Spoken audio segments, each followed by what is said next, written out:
Salam Bapak Ibu, saudara-saudara yang terkasih dalam Tuhan Yesus Kristus.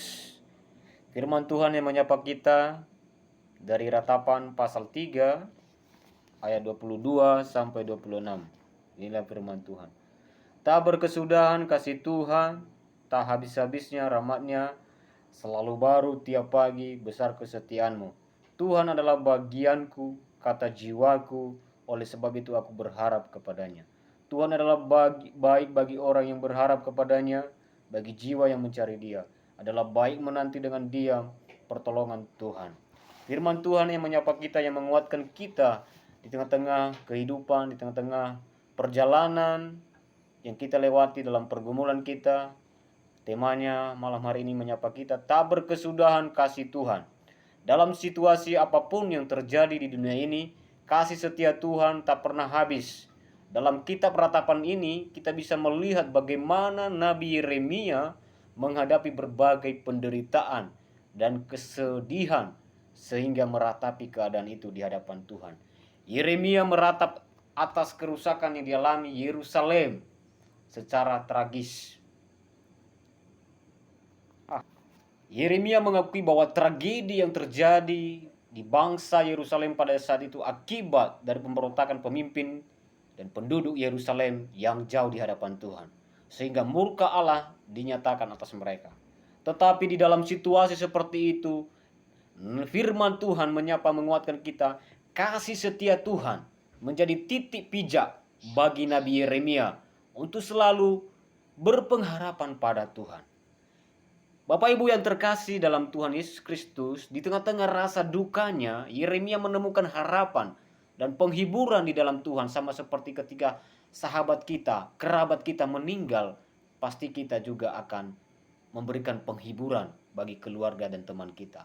Seperti itu juga Nabi Yeremia mengalami penderitaan, kesedihan yang begitu dalam di hadapan Tuhan akibat Yerusalem, bangsa pilihan Allah, mengalami murka Allah di hadapan Tuhan. Yeremia berkata dalam firman Tuhan ini, tak berkesudahan kasih Tuhan, tak habis-habisnya rahmat-Nya, selalu baru tiap pagi, besar kesetiaan-Mu. Kasih dan kesetiaan Tuhan begitu besar dalam kehidupan kita. Masa yang telah berlalu tidak lagi dapat diubah, tetapi masih ada masa yang akan datang bagi kita. Kesempatan yang Tuhan berikan tidak berkesudahan, tak habis-habisnya. Masih ada waktu untuk berbenah diri Bapak Ibu yang terkasih. Harapan masih ada, bukan dengan mengandalkan kekuatan manusia, tetapi mengandalkan kasih setia Tuhan. Pertanyaannya bagi kita semua, kita sekarang bagaimana cara kita agar kita mampu mengingat kasih setia Tuhan dalam hidup kita? Ada beberapa cara yang mampu kita lakukan untuk menguatkan kita, untuk mengingat kasih setia Tuhan. Yang pertama, ingat selalu akan kasih setia Tuhan. Ayat 22 sampai 23 tadi. Kehidupan manusia sering berada pada kondisi yang terkadang pahit dan mematikan. Tetapi kita bisa membawa pikiran itu selalu mengingat, memperhatikan dan menghitung kebaikan serta kasih setia Tuhan.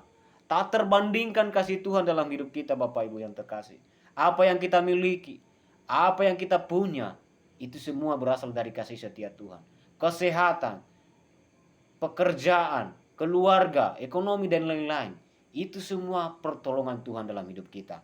Mazmur 90 ayat 12 menyapa kita, ajarlah kami menghitung hari-hari kami sedemikian, hingga kami beroleh hati yang bijaksana.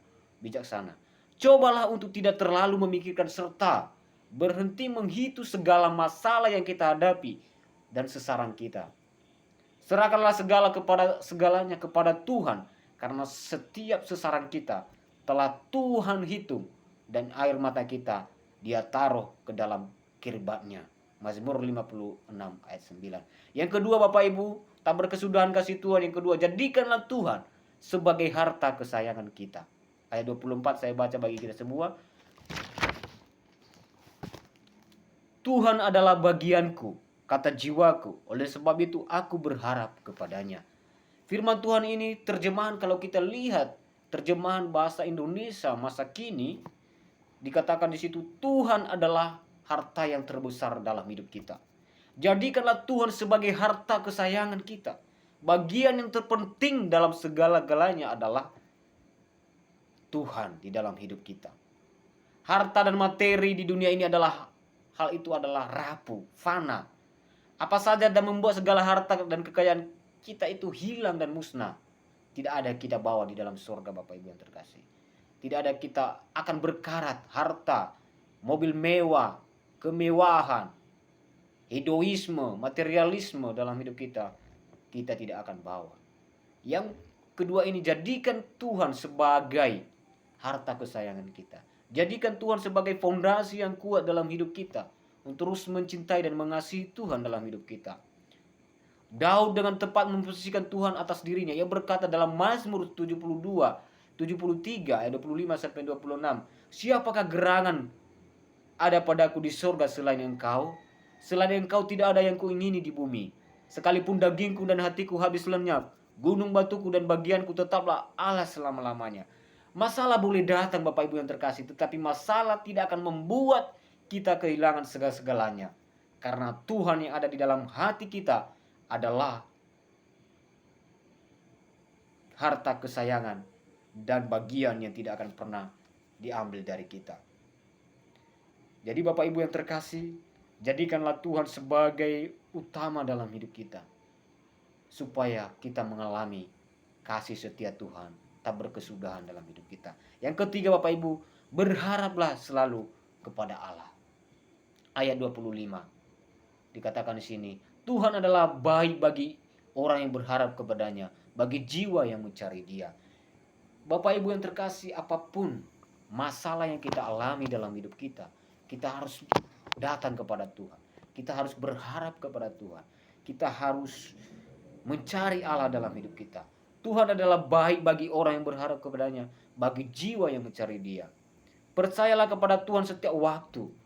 Curahkanlah isi hati kita di hadapan Tuhan, karena Allah setiap waktu tahu pergumulan kita. Karena Allah adalah tempat perlindungan kita. Tuhan itu baik bagi orang yang berharap kepadanya. Jadi Bapak Ibu yang terkasih, mari utarakan segala sesuatu dalam hidup kita. Segala masalah dalam keluarga kita, ekonomi kita, sakit yang kita alami dalam hidup kita. Berharaplah kepada Tuhan. Bergantunglah sepenuhnya kepada Tuhan. Karena pertolongan sejati berasal dari Tuhan. Yang keempat adalah nantikanlah Tuhan. Ayat 26 dikatakan di sini, adalah baik menanti dengan diam pertolongan Tuhan. Kita harus merenungkan dan menantikan Allah, bahwa Allah yang berkuasa, Allah yang maha hadir akan nyata, akan hadir di tengah-tengah kehidupan kita. Adalah baik menanti diam pertolongan Tuhan. Jangan bertindak dengan terburu-buru. Seperti proses metamorfosis, seperti analogi Bapak Ibu yang terkasih, seperti kupu-kupu. Seekor ulat yang berubah menjadi kupu-kupu selalu mengalami proses menjadi kepompong dan membutuhkan beberapa waktu untuk tiba saatnya ia akan keluar menjadi seekor kupu-kupu. Jika kepompong yang berisi kupu-kupu itu disayat dan dipaksa keluar, ia memang tetap bisa terbang, tetapi tidak beberapa lama akan mati. Karena prosesnya kurang sempurna dan kupu-kupunya tersebut tidak pernah mengalami proses pergumulan untuk keluar dari kepompongnya, sehingga tidak kuat untuk terbang. Jika kita sedang dalam pergumulan, berdoalah dan nantikanlah pertolongan Tuhan. Jadi Yesaya 40 juga dikatakan di situ, nantikanlah Tuhan, ayat 31. Kita harus tetap menantikan Tuhan setiap waktu, setiap hari dalam hidup kita. Ada beberapa contoh dalam Alkitab kalau kita belajar Bapak Ibu yang terkasih, untuk menguatkan kita melalui firman Tuhan ini adalah masalah-masalah yang dihadapi, yaitu berdoa di hadapan Tuhan, menyembah Tuhan. Seperti tembok kota Yeriko yang runtuh, bangsa Israel pada saat itu bersorak-sorai memuji Tuhan. Kalau kita lihat di Yosua, bagaimana juga diceritakan pada saat itu, tembok yang tebal, oleh karena kuasa dan pertolongan Tuhan, oleh karena pujian dan berdoa di hadapan Tuhan, tembok itu runtuh di hadapan Tuhan. Kita harus berdoa, kita harus berseru di hadapan Tuhan. Dan kalau kita lihat lagi belajar tokoh Alkitab seperti Paulus dan Silas waktu di penjara, mereka bernyanyi, mereka berdoa di hadapan Tuhan, dan penjara itu terlepas. Dan orang-orang penjara, kepala penjara, dan yang ada di situ mengalami Injil Allah. Mereka percaya kuasa Allah, melihat betapa hebatnya kasih Tuhan dalam hidup kita. Jadi Bapak Ibu yang terkasih dalam Tuhan Yesus Kristus, mari kita berbalik kepada Tuhan. Mari kita menikmati kasih setia Tuhan dalam hidup kita. Jangan terus tegar tekuk, jangan terus bersungut-sungut di hadapan Tuhan. Mari terus setia di hadapan Tuhan dan mempermuliakan Tuhan dalam hidup kita. Di dalam nama Tuhan Yesus, kiranya damai sejahtera Allah yang melampaui segala akal akan memelihara hati dan pikiran kita. Di dalam Kristus Yesus kita berdoa.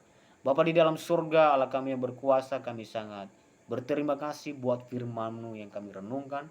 Biarlah firman-Mu hari ini menyapa kami semua, menguatkan kami di tengah-tengah pergumulan, badai yang kami alami dalam hidup kami. Biarlah firman-Mu ini semakin kami dekat kepada Tuhan, kami semakin berpadan dengan firman Tuhan. Setiap langkah kami berjalan sesuai kemauan Tuhan dalam hidup kami. Di dalam nama Tuhan Yesus kami berdoa dan bersyukur. Haleluya. Amin.